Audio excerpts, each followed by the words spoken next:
Kali ini kita akan membahas mengenai premenstrual dysphoric disorder alias gangguan disforia pramenstruasi. Ini adalah salah satu tipe dari gangguan mood yang parah terkait siklus menstruasi yang muncul selama fase luteal atau fase kedua siklus menstruasi dan hilang dalam beberapa hari setelah menstruasi dimulai. Menurut DSM-5, untuk didiagnosis PMDD, seseorang harus mengalami setidaknya 5 gejala berikut selama fase luteal selama setidaknya 2 siklus menstruasi. Pertama, suasana hati yang depresi, cemas, atau mudah marah yang nyata. Kedua, ketegangan atau mudah tersinggung yang juga nyata. Ketiga, perubahan suasana hati yang cepat dan tidak terduga. Keempat, peningkatan rasa sedih atau putus asa.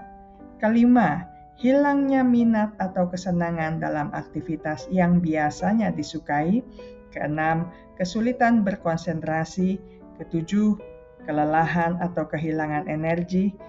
Kedelapan, perubahan nafsu makan. Kesembilan, tidur yang tidak nyenyak. Kesepuluh, perasaan kewalahan atau tidak mampu mengatasi. Kesebelas, nyeri atau sensasi fisik lainnya, misalnya kembung, sakit kepala, atau nyeri sendi. Dan ke-12, gejala yang menyebabkan kesulitan yang signifikan dalam fungsi sosial atau pekerjaan. PMDD diperkirakan mempengaruhi 3-8% perempuan usia subur.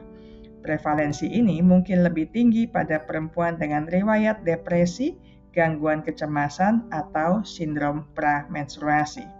Penyebab pasti PMDD belum sepenuhnya diketahui, namun ada beberapa faktor yang diduga berkontribusi. Pertama, fluktuasi hormon. Siklus menstruasi perempuan ditandai dengan perubahan kadar hormon estrogen dan progesteron. Fluktuasi ini dapat mempengaruhi neurotransmitter di otak, seperti serotonin dan dopamin, yang berperan penting dalam mengatur suasana hati. Pada perempuan dengan PMDD, fluktuasi hormon ini mungkin menyebabkan ketidakseimbangan neurotransmitter yang berakibat pada gejala mood yang parah. Penelitian menunjukkan bahwa perempuan dengan PMDD memiliki kadar serotonin yang lebih rendah selama fase luteal, siklus menstruasi, dibandingkan dengan perempuan tanpa PMDD. Kedua, sensitivitas hormon. Perempuan dengan PMDD mungkin lebih sensitif terhadap fluktuasi hormon normal yang terjadi selama siklus menstruasi. Sensitivitas ini dapat disebabkan oleh perbedaan genetik atau faktor lingkungan, seperti paparan hormon prenatal atau stres selama masa anak-anak. Perempuan yang sensitif terhadap hormon mungkin mengalami gejala PMDD yang lebih parah, bahkan dengan fluktuasi hormon yang ringan. Ketiga, faktor genetik. Penelitian menunjukkan bahwa riwayat keluarga PMDD dapat meningkatkan risiko seseorang untuk mengembangkan gangguan ini. Hal ini menunjukkan bahwa faktor genetik berperan dalam kerentanan terhadap PMDD. Para peneliti telah mengidentifikasi beberapa gen yang terkait dengan PMDD, tetapi penelitian lebih lanjut diperlukan untuk memahami peran mereka secara pasti. Dan yang keempat, faktor psikologis, seperti stres, trauma, atau masalah hubungan yang dapat memperburuk gejala PMDD. Hal ini kemungkinan karena faktor-faktor ini dapat meningkatkan sensitivitas terhadap fluktuasi hormon dan mempengaruhi cara otak memproses emosi. Perempuan dengan riwayat depresi, kecemasan, atau gangguan stres pasca trauma mungkin lebih berisiko mengalami PMDD.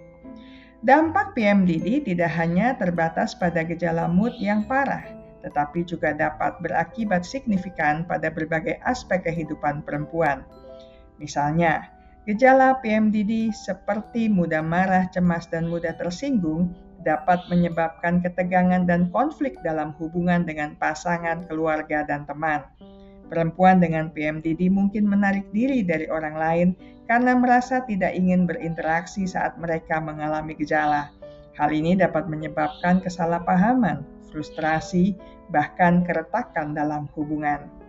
Kedua, dalam hal pekerjaan, Gejala PMDD seperti kelelahan, kesulitan berkonsentrasi, dan perubahan suasana hati dapat mengganggu kemampuan untuk bekerja secara efektif.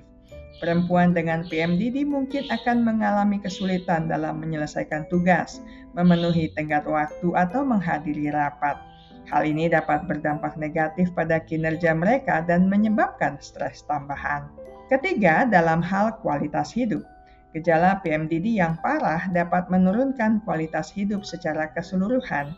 Perempuan dengan PMDD mungkin merasa tidak mampu menikmati aktivitas yang biasanya mereka sukai, mengalami kesulitan tidur, serta memiliki energi yang rendah. Hal ini dapat menyebabkan perasaan putus asa, sedih, atau terisolasi. Ada beberapa strategi mengelola PMDD bagi penyandang gangguan.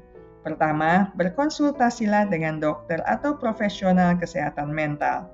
Diagnosis yang tepat sangat penting untuk memastikan bahwa gejala yang dialami benar-benar PMDD dan bukan disebabkan oleh kondisi medis lainnya. Dokter atau profesional kesehatan mental dapat melakukan pemeriksaan fisik, menanyakan riwayat kesehatan, dan mungkin meminta tes tambahan untuk menyingkirkan kemungkinan penyebab lain. Setelah diagnosis, mereka dapat merekomendasikan pilihan pengobatan yang tepat untuk mengelola gejala PMDD. Kedua, ada beberapa langkah pengobatan yang dapat dilakukan.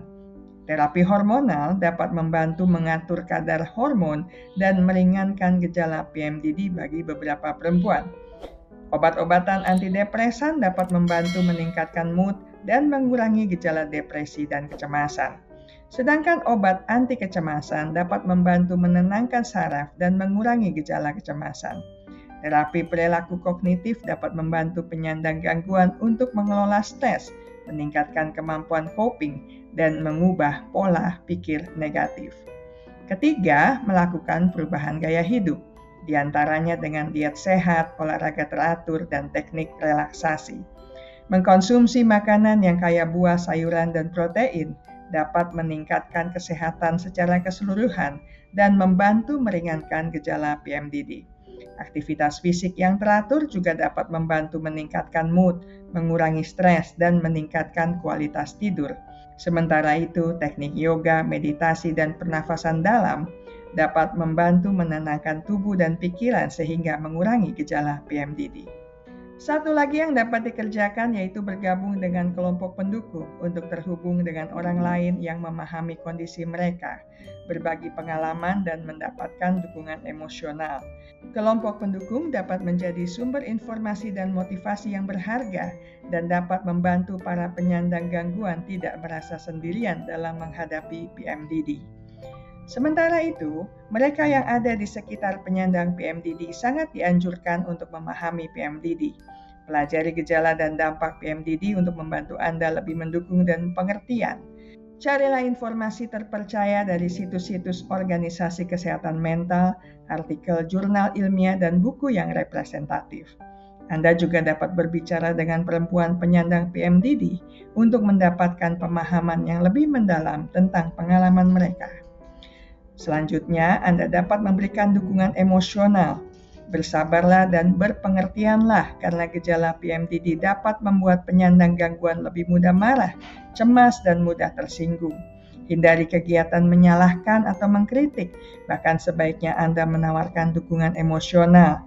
Biarkan perempuan dengan PMDD tahu bahwa Anda ada untuk mereka dan siap mendengarkan ketika mereka membutuhkannya. Memberikan bantuan praktis juga merupakan strategi yang baik untuk dikerjakan.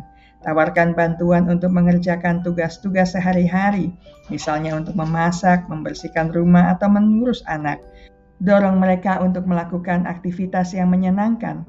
Bantu mereka menemukan waktu untuk melakukan hal-hal yang mereka sukai seperti membaca, menonton film, atau menghabiskan waktu bersama teman dan keluarga. Bantu mereka menemukan waktu untuk melakukan hal-hal yang mereka sukai, seperti membaca, menonton film, atau menghabiskan waktu bersama teman dan keluarga.